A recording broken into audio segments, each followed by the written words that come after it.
बिस्मिल्लाहिर्रहमानिर्रहीम। लाखों दुरूद सलाम मोहम्मद मुस्तफ़ा सल्लल्लाहु अलैहि वसल्लम और आले मोहम्मद पर। आज के वीलॉग के साथ हाजिर खिदमत नासिर चौधरी।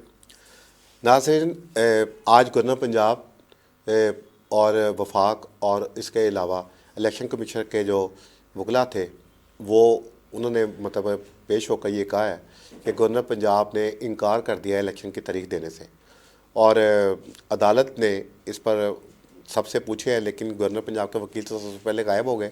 वफाक के वकील थे, उसके अलावा असद उमर, फवाद चौधरी और फैसल चौधरी साहब थे जिन्होंने दलाइल दिए, और उस पर लाहौर हाई कोर्ट ने 13 फरवरी को इसका फ़ैसला सुनाने का कहा है। और उन्होंने कहा कि वो फ़ैसला सुनाया जाएगा जो सबको काबिल कबूल होगा, क्योंकि गवर्नर साहब का ये स्टांस है कि चूँकि असम्बली उन्होंने नहीं तोड़ी और ऑटोमेटिकली वो जो टाइम पीरियड था उस पर वो कोई टूटी है, तो मैं डेट नहीं दे सकता। हालांकि आइन की रूह से वो पाबंद हैं इलेक्शन की डेट देने के या इलेक्शन कमीशन खुद से दे।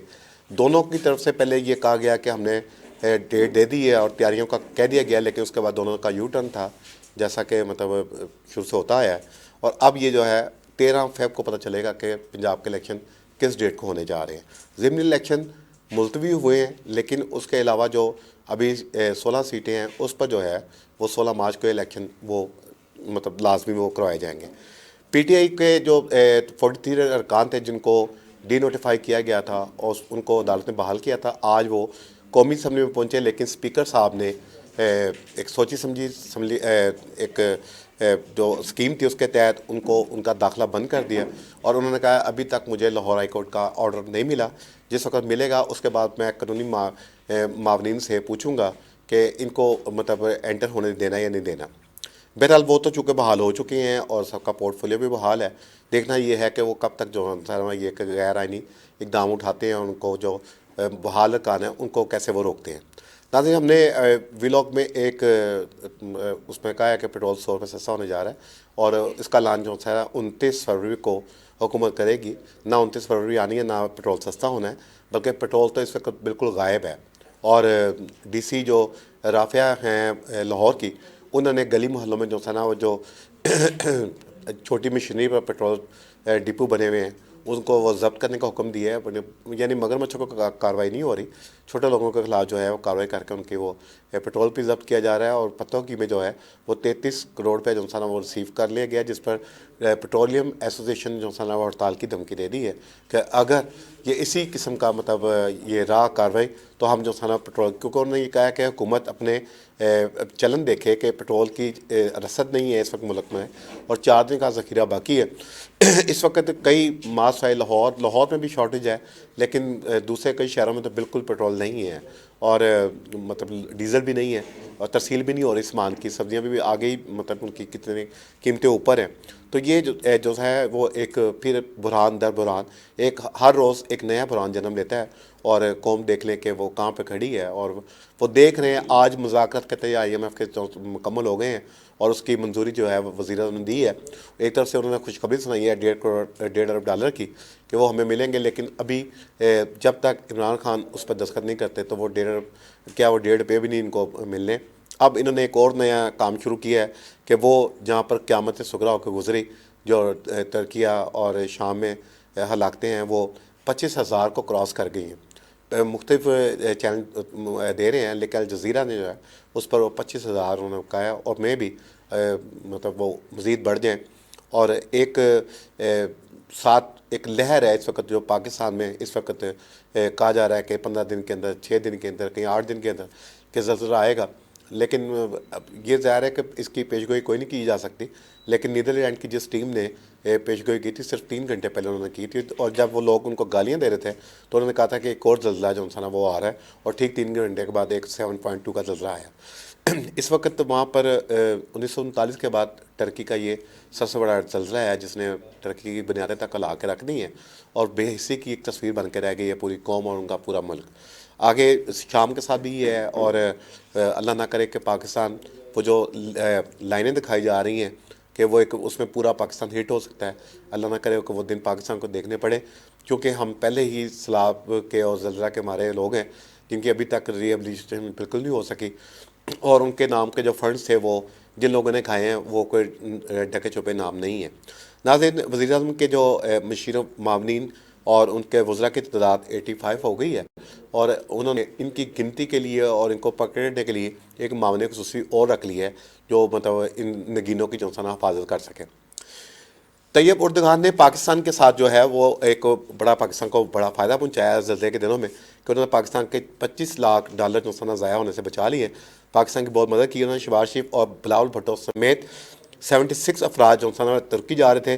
तुर्की में $16 लाख की होटल की बुकिंग करवाई गई थी, जबकि मुतासा इलाकों का दौरा करने के लिए 10 लाख रुपये हेलीकॉप्टरों को लिए दिए गए थे कि वो, लेकिन बहरहाल उनका एहसान है कि उन्होंने मुफ्त खौरों लुटेरों को तुर्की आने से मना कर दिया। नाज़रीन, जो पंजाब की हुकूमत है वो उस इस वक्त सबसे ज़्यादा बुरहान जो है वो पंजाब में है। और मास है जो मोहसिन नकवी की हुकूमत है वो सिर्फ तबादलों के अलावा और कोई नहीं, यानी पूरी ब्यूरोक्रेसी के नीचे थानेदार तक वो सारे उन्होंने चेंज कर दिए हैं।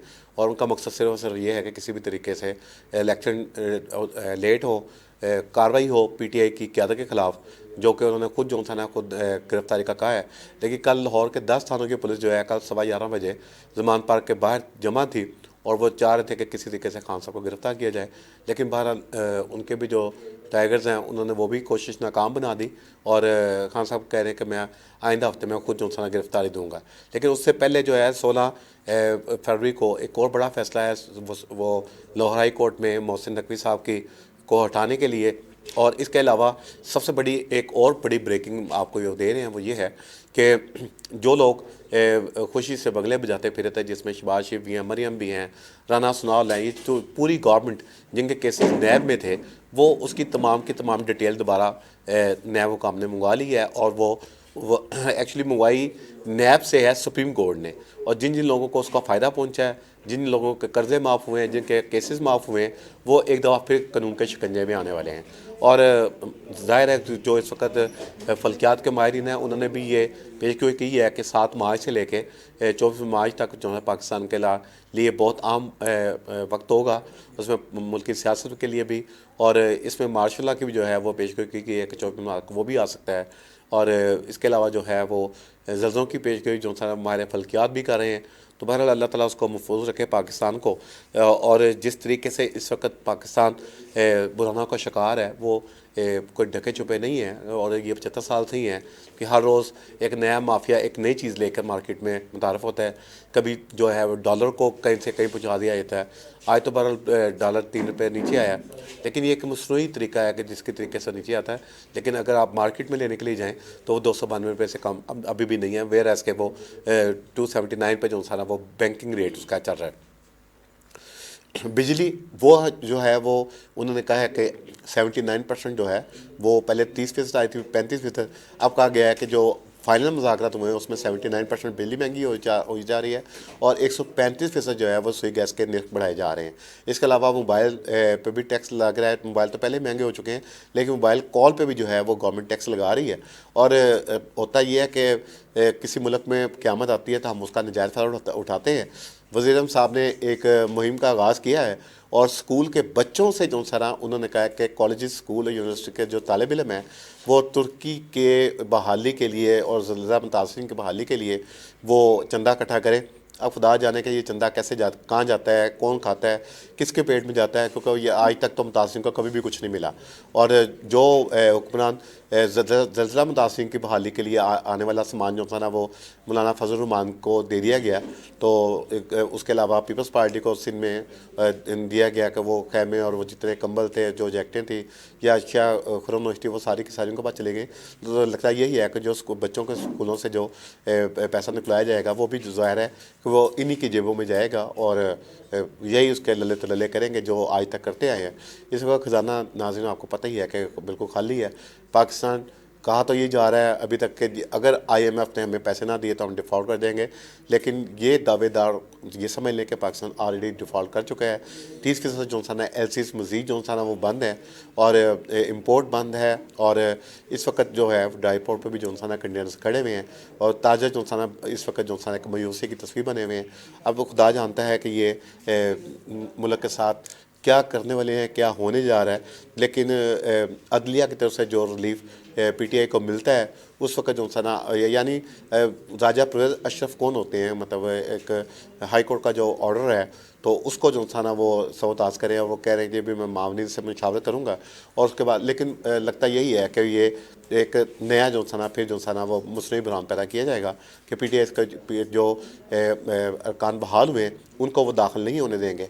तो राजा रियाज ने आज एक तकरीर सुप्रीम कोर्ट इसमें कौमी असम्बली में करते हुए कहा है कि अगर शहबाज शरीफ को इत्मीनान का वोट देने का कहा गया तो हम शहबाज शरीफ को इत्मीनान का वोट नहीं देंगे। और दूसरे उन्होंने एक और जो था बड़ी बात की, उन्होंने कहा कि इलेक्शन अपने वक्त पे ही अक्टूबर में होंगे और आस्ता आस्ता खान साहब भी जो था ना इस पर कायल हो जाएंगे और सभी जमातें जो था ना वो अक्टूबर में होने वाले इलेक्शन में हिस्सा लेंगी। उसके बाद जो भी हुकूमत आएगी, लेकिन टेक्नोक्रेट हुकूमत से उन्होंने भी इनकार किया है क्योंकि उसकी आइन में गुंजाइश ही नहीं है। और लेकिन उन्होंने कहा कि कौमी हुकूमत बनेगी। कौमी हुकूमत इमरान खान को तो किसी भी सूरत में काबिल कबूल नहीं है। डेफिनेटली वो जो है वो इलेक्शन होने चाहिए और इसमें जो भी हुकूमत जिसको अवाम मुंतखब करें उसको 5 साल का मौका मिलना चाहिए।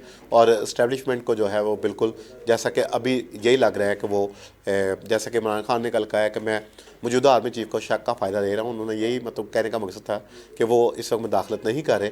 लेकिन बावजूद अवाम ये पूछ रहे हैं कि जो इंतकामी कार्रवाइयाँ हो रही हैं, जैसे कि शेख रशीद की आज फिर दरख्वास्त सेशन कोर्ट मरी से मुस्तरद हुई है, उनको जेल भिजवा दिया गया है, तो अभी उनको रगड़ा लगेगा और उनकी मतलब उनको जेल की हवा भी खानी पड़ेगी जिस तरह मतलब उन्होंने कहा था। तो लेकिन उनका पूरी हुकूमत जो था ना उनका वो एक यूरिन टेस्ट करने पर जो था ना वो लगी हुई, यानी मुल्क के सारे मसाइल ख़त्म हो गए हैं। यहाँ पे गंद भी बहुत है, बिजली भी बहुत है, सुई गैस के बहुत ज़्यादा ज़खायर हैं, डॉलर बहुत ऊपर जा रहा है, गोल्ड की कीमतें नीचे आ चुकी हैं, पेट्रोल की कीमतें नीचे आ चुकी हैं। लेकिन मसला क्या रह गया, सिर्फ शेख रशीद का यूरिन टेस्ट कि वो चेक किया जाए कि उसमें शराब की आमेजिश है या नहीं, उन्होंने शराब पी रखी थी या नहीं। और आपको याद होगा कि आज जो एक ड्रोन हमला किया है वो चौधरी निसार साहब ने किया है, ख़ास तौर पर नवाज शरीफ और उनकी साहबजादी पर। और उन्होंने कहा है कि मैंने 34 साल जो था ना वो नवाज शरीफ का वज़न उठाया है। आज उन्होंने बाकायदा नून लीग से अलहदगी का ऐलान भी किया है और उन्होंने कहा कि मैं आज़ाद हैसियत से इलेक्शन लड़ूंगा। लेकिन उन्होंने कहा कि मेरी ज़ुबान ज़ेब नहीं देती नवाज शरीफ और उनकी बेटी के मतलब कि मैं कोई बात करूं, क्योंकि बेटियां साहब की सांझी होती हैं। लेकिन जो उनके हरकत और सकनात और जो कुछ उन्होंने फैसले किए हैं वो इस तरह है कि उन्होंने कहा कि जो पाकिस्तान की इस्टेब्लिशमेंट थी उन्होंने तशबीह दी है, ये हम नहीं कह रहे, उन्होंने तशबीह दी है कि इस्टेब्लिशमेंट ने एक सांप पाल रखा था जिसका नाम नवाज शरीफ है। तो ये चौधरी निसार से एक्सपेक्ट नहीं किया जा सकता था कि वो इस किस्म की मतलब स्पीच करेंगे। आज अपने लोगों के साथ उन्होंने ये बात की है और देखना ये है कि आगे टूट फूट अल्टीमेटली होनी है, PTI की भी होगी, नून लीग की भी, पीपल्स पार्टी की भी होगी। लेकिन इसका सबसे ज़्यादा जो नुकसान होगा वो ज़ाहिर है कि नून लीग है। मुताब अब्बासी ने भी आज मरियम एबटाबाद में गई हैं, लेकिन उन्होंने उससे पहले ही मतलब वो बड़े करीबी साथी तस्वर किया था नवाज शरीफ के, लेकिन कल उन्होंने बाइकाट कर दिया था और उन्होंने नून लीग उन्होंने छोड़ दी थी। अभी और आवाज़ें भी उठ रही हैं असम्बली से, असम्बली के बाहर भी, चूँकि मरियम जब लाहौर एयरपोर्ट उतरी थी तो उनकी सीनियर क़यादत ने सिर्फ उनको एयरपोर्ट के अंदर से इस्तकबाल किया था, उसके बाद सब गायब हो गए थे।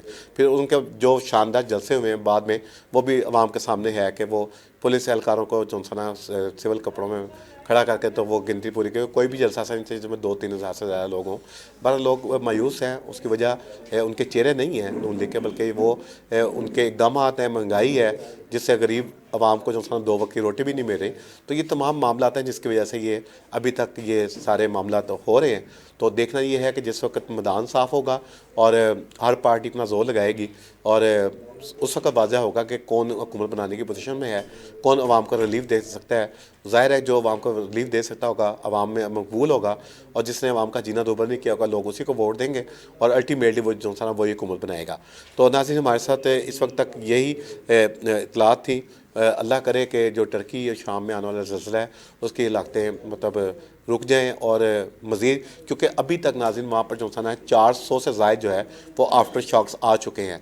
तो अल्लाह करे कि वहाँ पर निज़ाम रुक जाए और जो एक पैनिक और खौफ जो है वो पाकिस्तान में है कि जो बार बार नीदरलैंड की जो टीम है साइंटिस्ट की वो पाकिस्तान, अफ़गानिस्तान और श्रीलंका और भारत में जो सना एक फिर इसी शिद्दत का ज़लज़ला आएगा, उसकी अफवाहों पर काम ना धरें, खौफ और रास ना करें, बल्कि अल्लाह से तौबा करें और उससे माफ़ी मांगी जाए। क्योंकि आपको याद होगा कि टर्की में जब ज़लज़ला आया तो उस वक़्त एक मज़ार पर जिन लोगों ने हज़रत ज़ैनब अलैहिस्सलाम के जो था ना वो उनकी दरगाह पर जो था ना 2 लोग जो लोग महफूज थे वो बच गए, बाकी जो था ना मतलब हज़ारों अफराद जो है जिनकी तादाद वो 25,000 कह रहे हैं, वो उसको क्रॉस करती जा रही है। और अभी तक जो है पाक फ़ौज ने भी 2 लोगों को, 2 बच्चों को रेस्क्यू किया वहाँ से, 6 लाशें निकाल के उनके वर्षा के हवाले की हैं। इस वक्त जो सा ना 35 से ज़ायद ममालिक जो है वो वहाँ पर रिहेबिलिटेशन का तो वो काम उन्होंने शुरू कर दिया है। मलबा हटाया जा रहा है और जैसे जैसे मलबा हटाया जा रहा है लाशें निकलती आ रही हैं। तो अल्लाह करे टर्की पे जो इस वक्त क़यामत सुग़रा आई है वो उसका सामना पाकिस्तान या किसी भी दुनिया के किसी भी मुल्क को उसका सामना ना करना पड़े। और पाकिस्तान में ख़ास तौर पर जो सा हम पहले ही तबाही के धाने पे खड़े हैं मौजूदा हुक्मरानों के करतूतों की वजह से, अल्लाह ताला उसको हमें उस पर महफूज रखे। और ये आज तक की हमारे पास इंफॉर्मेशन थी। कल तक के लिए मुझे इजाज़त दीजिए। पाकिस्तान जिंदाबाद।